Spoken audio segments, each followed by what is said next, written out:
বাংলাদেশ জামাত ইসলামের জুলাই বিপ্লবোত্তর এই প্রথম ঐতিহাসিক শরৎ উদ্যানে জাতীয় সমাবেশ আহ্বান করেছে জামাত ইসলামী।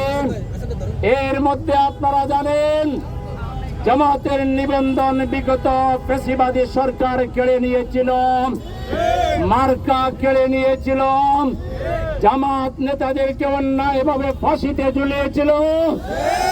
কিন্তু আল্লাহ তাআলার ইচ্ছায় এই বিপ্লবোত্তর জামাত ইসলামের ধৈর্য সহনশীলতার উপর আল্লাহর রহমতের বিনিময়ে প্রখ্যাত জামাত নেতা, বিশিষ্ট রাজনীতিবিদ এটিএম মাজহারুল ইসলাম সকল মিথ্যা মামলা থেকে নিষ্কলুষ খালাস পেয়েছে। এরপর আমাদের রেজিস্ট্রেশন মামলায় আমরা জয়লাভ করেছি, আমরা ন্যায় বিচার পেয়েছি। একইভাবে আমাদের মার্কাও ফিরিয়ে দেওয়া হয়েছে। এত কিছুর পরেও আমরা কোনো সমাবেশ করিনি, আনন্দ মিছিল করিনি। আগামী 19 তারিখে আমরা মূলত 7 দফা আদায় করার জন্য সমাবেশ ডেকেছি। সেই 7 দফার প্রথম দফা হচ্ছে বাংলাদেশে আমরা মনোপলি রাজনীতি বন্ধ করে দিতে চাই। বাংলাদেশে ছোট ছোট রাজনৈতিক দল যারা আছে তারাও পার্লামেন্টে সিট পাবে, কথা বলবে। আমরা ইনক্লুসিভ রাজনীতি করতে চাই। সেই জন্য আমরা একটি জনপ্রিয় দল হওয়া সত্ত্বেও আগামী নির্বাচনে আমাদের সরকার গঠনের সমূহ সম্ভাবনা থাকার পরেও আমরা সবাইকে নিয়ে রাজনীতি করতে চাই। সবার ভোটের মর্যাদা দিতে চাই। এই জন্য আমরা পিয়ার পদ্ধতি দাবি করছি। 2 নম্বর হলো যাদের কারণে আজকে বাংলাদেশের এই অবস্থা, সেই জুলাই বিপ্লবীদেরকে এখনো যথাযথ মর্যাদা দেওয়া হয়নি।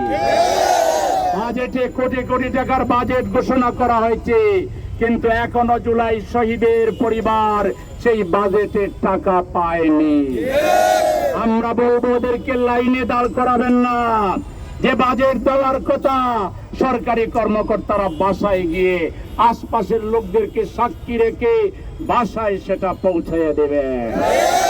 জুলাই আহত সৈনিকদেরকে এখনো রাস্তায় হাত পাততে হচ্ছে কেন, ভাঙচুর করতে হচ্ছে কেন? এই ব্যর্থতা বর্তমান সরকারের।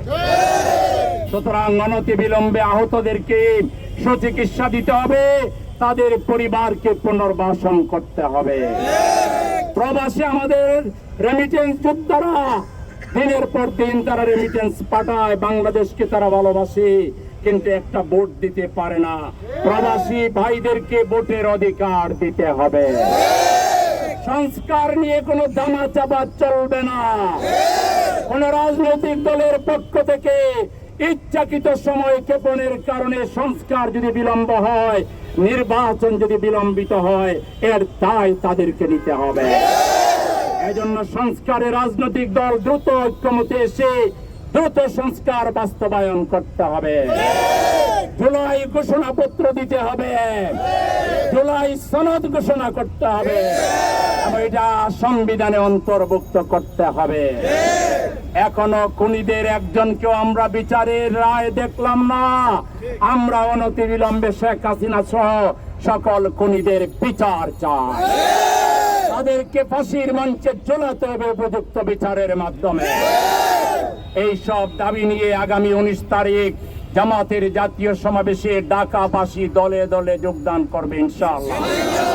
সেদিন প্রমাণ হবে আগামী দিনে বাংলাদেশ কারা চালাবে।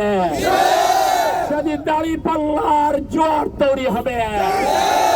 দাঁড়িপাল্লার পক্ষে ভোটাররা ভোটের বিপ্লবের প্রতিধ্বনি তারা ঘোষণা করবে। সেই প্রোগ্রামে ঢাকাবাসীকে অংশগ্রহণের উদাত্ত আহ্বান জানিয়ে আজকের এই মিছিল এবং আমাদের গণসংযোগ এখানে আমরা সমাপ্ত ঘোষণা করছি। আল্লাহ